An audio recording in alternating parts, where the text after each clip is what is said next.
welcome back to the Spruce Grove Public Library's YouTube channel. I'm Sarah, the Children News Services librarian here, and we are continuing our story of Love, Hate and Other Filters by Samira Ahmed.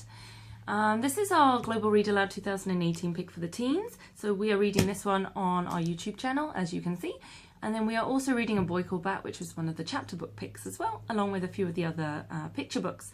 So we are about halfway through the book now, and it just took a bit of a serious turn. So we will be continuing with that in a moment. But if you haven't already been watching along with us, then do go back and watch the other chapters and get the entire story. Okay, so we're going to continue right now. So we start with chapter 13. Carnage leaps bleeding from the television screen. Over and over on the news, it's the same image. The massive neoclassical building that used to take up an entire city block. 1/3 of it has been sheared off by the strength of the bomb. It looks like a giant meteor crashed through the roof, obliterating stone into dust. Bent steel beams and the pulpy ends of impossibly twisted floors are all that remain. I sit on the edge of the sofa, my fingers digging into the fabric. Waves of nausea prevent me from eating anything but saltines and ginger ale. Death is everywhere, and the pit in my stomach grows and grows. The 10 o'clock nightly news confirms my quiet worry. The FBI holds a press conference at the site, corroborating hearsay that a passport found at the crater belonged to Kamal Aziz, an Egyptian national. They believe he is the suicide bomber. It's selfish and horrible, but in this terrible moment, all I want to do is be a plain old American teenager, who can simply mourn without fear, who doesn't share last names with a suicide bomber, who goes to dances and can talk to her parents about anything, and can walk around without always being anxious, and who isn't a presumed terrorist first and an American second. I sleep deeply without dreams, but when I wake up, I feel like I haven't rested at all. There is a dull ache in the marrow of my bones, and I trudge down the stairs for breakfast, trying not to stomp out of self-hate and the doubt. I do not want to go to school. I made pancakes, my mum says, lifting a lid on the plate on the table. They're still warm. Her face shows her hope that food will snap me out of my mood. But it's not a mood. It's my life. Oh, I'm not hungry, I say, trying to sound as diplomatic as possible. But you have to eat, she pleads. She looks so crushed. I plop down in the chair and consent to eat one pancake. Are you okay, Betta? My mum asks, never able to provide silence when I need it. I'm fine, why? Even my syllables sound worn out. Your face looks so tired. I apologise for offending your aesthetic sensibilities. Maybe I should have put makeup on before coming down to breakfast. No reason to take it that way, Maya. And my father's voice edges into impatience. We're worried about you. Sorry I'm not Miss Mary Sunshine, but a so-called Muslim sociopath attacked us, again. If these jerks hate America so much, why don't they stay in their own countries? He killed little kids, and my voice breaks. I don't understand that kind of hate. It's a terrible tragedy. It's a sin. You know the Quran says that whoever takes the life of an innocent, it's as if he has killed all of mankind. And if anyone saves the life, it's as if he's saved all of mankind. I know. But how is that supposed to change anything? How are we supposed to change anything? And my hands shake. My father picks up where my mother leaves off. The terrorists are the antithesis of Islam. They're not Muslim. Violence has no place in religion, and the terrorists are responsible for their own crimes, not the religion, and not us. Then why is there so much fighting in the Middle East, and why are there so many suicide bombers and Muslim? Terrorism has no religion. Think of Dylan Roof and that church in Charleston, or the attack on the Sikh Gurdwara in Wisconsin. Terrorists have their own ideology. Who knows what hate compels them? They're desperate and unthinking and ignorant followers. I interrupt my mother. Too bad none of that matters. We all get painted like we're un-American terrorist sympathizers, no matter how loudly we condemn terrorism and say it's un-Islamic. It's guilt by association. Yes, Betta, but our friends, the community, they know we are good people. My father explains what I already know. But in my rage against the bomber, I can't hold on to the truth of what he's saying. There is going to be a prayer at the mosque tonight for the victims of the bombing. We'll also be doing a fundraiser. We want you to come, my mum says. We'll leave at 7. You barely make me go to the mosque except for religious holidays or weddings. My father's face falls as he looks at my mum. Maybe we should have been going more as a family and teaching you more. Oh, please, don't get all regretful because of this. I can't deal with it. And I hear my own voice oozing sarcasm and anger. Shame and guilt pummel me, but my anger is real too. and I rise from my seat. I have to get ready. Violet's going to be here any second. Maya, and my earlier tender tone in my mum's voice dissipates. Enough of these sarcastic remarks. You can go to the mosque and pray for the poor people who lost their lives. You will go, and that's final. Fine, I'll play the devout daughter for you. Maya, my dad yells, but I ignore him. If I don't leave now, I'll say things much worse than I already have. I take the stairs 2 at a time to get to my room. My bedroom door bangs shut. I grab the lamp from my desk and pull back my arm, ready to slam it into my reflection in the mirror so they can both shatter into a million pieces. I stop myself. Like everything else in my life right now, the act is pointless. The parking lot pulses with students who mill around catching up. I'm sure they're talking about the terrorist, the Muslim terrorist. And as I step out of Violet's car, I see Phil.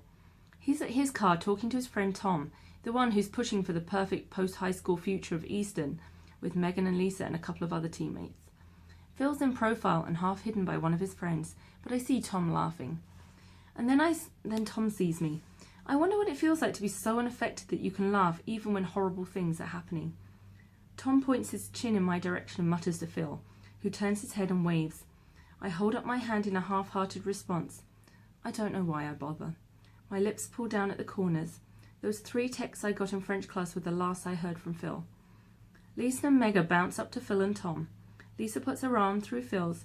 Apparently the rumours of their breakup were greatly exaggerated, and I want to turn away. I should. Evidently I'm a glutton for punishment. Let's go, Violet says to me as she frowns at Phil, and we move through the parking lot and begin walking up the ramp to the school doors. From the corner of my eye, I see Brian. He's jogging towards us, and I get a queasy feeling in my stomach. Instinctively, I speed up. When he's within earshot, he yells, "Is that terrorist your uncle?" He sounds gleeful and disgusted at the same time. There's a viscous, dreamlike quality to all of this, and I turn to him. For a split second, I think maybe he didn't say what I thought he said. Maybe he's not talking to me. But who else could he be talking to? My mouth is wide open. My mind races to find a retort, but it's muddled. I have heard the words before, the taunts, and I should know to expect them now, but the word still cuts. "Shut up, Brian," is all I manage to get out. Brilliant. I wish I were better under fire with scolding barbs. Not my strong suit. There is so much to say, and so much more I want to scream. I want to get in his face, to tower over him, but I'm a foot shorter than that. "Go to hell, Brian," Violet yells. "You fucking jerk." "Ooh, so touchy. Well, the terrorist has the same last name as Maya, doesn't he?" "Yeah, and he's a sick asshole," Violet responds. "There's a thing you have in common." He grins, and I can see how our words are like fuel that incites him further. "Why don't you people leave America if you hate it so much?" I wince, remembering the conversation I had with my parents. My own words spat back at me. "I was born here, you racist, and that guy was Egyptian, my family's Indian." And my temples throb. Why am I even explaining? I shouldn't need to explain, and it shouldn't matter where my family is from, but I do, and it does. A small crowd gathers around us watching. "Let's go, Maya, ignore him." Violet takes my elbow, but the anger courses through me and my feet are cemented in place. "Egyptian, Indian, what's the difference? You're both ragheads." Spit comes from Brian's mouth as he yells, and I want to slap him. I want to hurt him. A smile spreads across his lips as he turns away, and for the first time I'm aware of the tension in my body. A rubber band stretched to its limit, and I let my shoulders relax from my ears, and I blink back tears. I won't let myself cry, not over this. Violet moves in to hug me. "I'm so sorry," she breathes. "Please, you don't need to be sorry." "You're right, enough of the hallmark moment," she says, taking my elbow. I know she wants to move on. "Let's get to class. I doubt Brian will bother you again." The first half of the school day passes routinely. I don't see Brian anywhere, but clearly word has gotten round. That's one of the things I hate most about a small high school. Everyone knows everything immediately. There's not even the semblance of anonymity or privacy. At lunch, I want to grab a salad and keep my head down, but Phil walks up to me at the salad bar. It's the first time we've been in any sort of proximity since the painfully awkward crying moment in his car. "I heard about what Brian said to you," he said, staring down at his tray. "I'm sorry. He's an ass. I'm going to talk to him. I should have said something to him before." His voice trails off like his mind has wandered away. I give Phil a quizzical look. "Don't worry about it. It's no one else's fault. Besides, I'm over it. You kind of have to have a thick skin if you happen to be Muslim and live in America." I want to talk to Phil. I want to snare his attention, but not for this, and I definitely don't want to open myself up to being hurt. Again. "So, whatever happened with NYU?" he asked. I'm going. My parents gave in. He finally looks up, his face bright. That's amazing. Congratulations. I'm really happy for you. And I look into Phil's smiling eyes. For a second, my defenses come down and my heart leaps from my chest. I smile in thanks. Listen, Maya, I've been meaning to talk to you. And Phil takes a hesitant half step closer to me. I'm sorry, things got complicated. You mean with Lisa? And the defenses are up again, finally, fully reinforced. His mouth opens, but the words take their time coming out. Well, no, I guess. But why? Maya, and I jump. Dean Anderson has said my name. His voice was impossible to miss, the one no student ever wants to hear in the cafeteria or anywhere else, really. Grizzly, smoked, too much over the years, always a few decibels louder than necessary. Only this time a police officer who looks barely older than me stands a couple of feet behind him, and the entire cafeteria tunes into the show.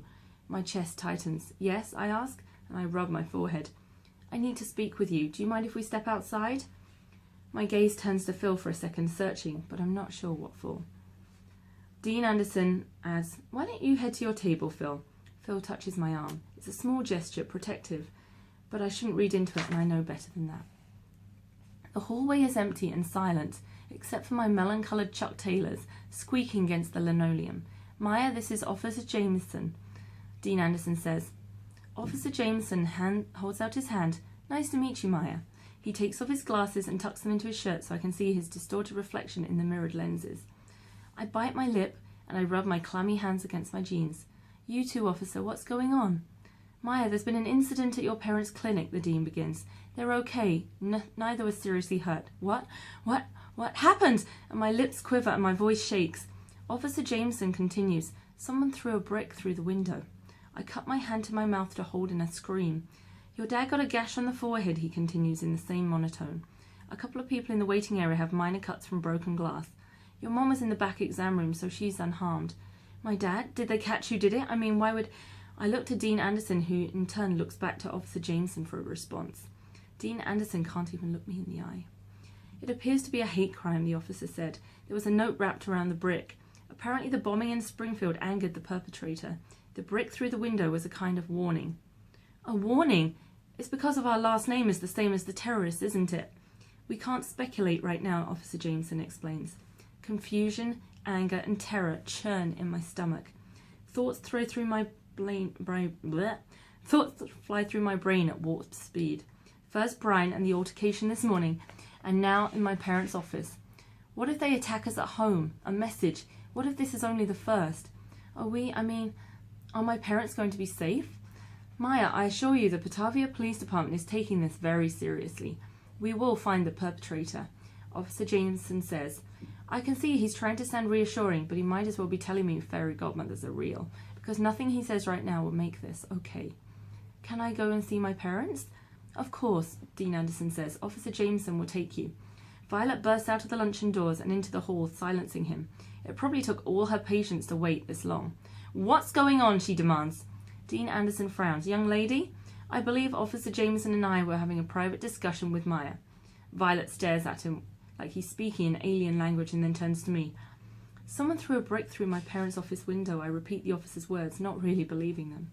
My dad got cut and a couple of patients too. It's possibly revenge for the bombing. What? No way, that's horrible! And Violet turns to Officer Jameson. I assume this qualifies as hate crime and the police will be pursuing every lead with their formidable resources. Officer Jameson's mouth betrays a slight smile. Yes, miss. I was just assuring your friend that once we catch the perpetrator, we will be throwing the book at him. Good. Maya, did you tell them about this morning? I shake my head, swallowing. This would be a good time, don't you think? Violet says. I don't want to have this discussion, but Dean Anderson raises an eyebrow at us. What happened this morning? They need to know, Violet presses me. I hesitate, nervous what this conversation will lead to. I honestly can't deal with any more drama at school. Brian Jennings bullied her because she's Muslim and there were witnesses. Why didn't you report this to me immediately? Dean Anderson demands. I don't know how to answer. I just want this interrogation to be over. Maya? Officer Jameson says, have there been other incidents of this kind? Anything off of school property? No, nothing. I just want to make it clear that you need to report any other events of this type to the school immediately. If you're threatened, and if you're not in school, call 911. Officer Jameson reaches into his right front breast pocket and pulls out business cards. You can also call me anytime, day or night. My cell phone number is on the card. Violet eagerly takes his card. Thank you, Officer James, and we will all rest easy in knowing you're looking out for us. Her tone changes from terse and direct to something softer, and I look up to see that she's standing right in front of him, smiling. I almost laugh. Neither time nor circumstance will stop Violet's flirting, and I resist the urge to cry or hug her or both. Officer Jameson clears his throat and adjusts his collar. Are you ready, Miss Aziz? Violet steps closer to me. Dean Anderson, I'd like to go with Maya. She doesn't ask. It's not a matter of permission. She's going whether he approves or not. After a moment, he nods. Okay, you're responsible for any assignments you miss, and I'll call Brian in about this morning's incident. Gather your things, we'll wait here. And Violet takes my arm and whisks me off down the hall. I love that we're getting a police escort, she says in my ear. Yeah, I whisper, and I dissolve into tears. And that's the end of our chapter for today. So thanks for joining us, and we'll read the rest of this book soon.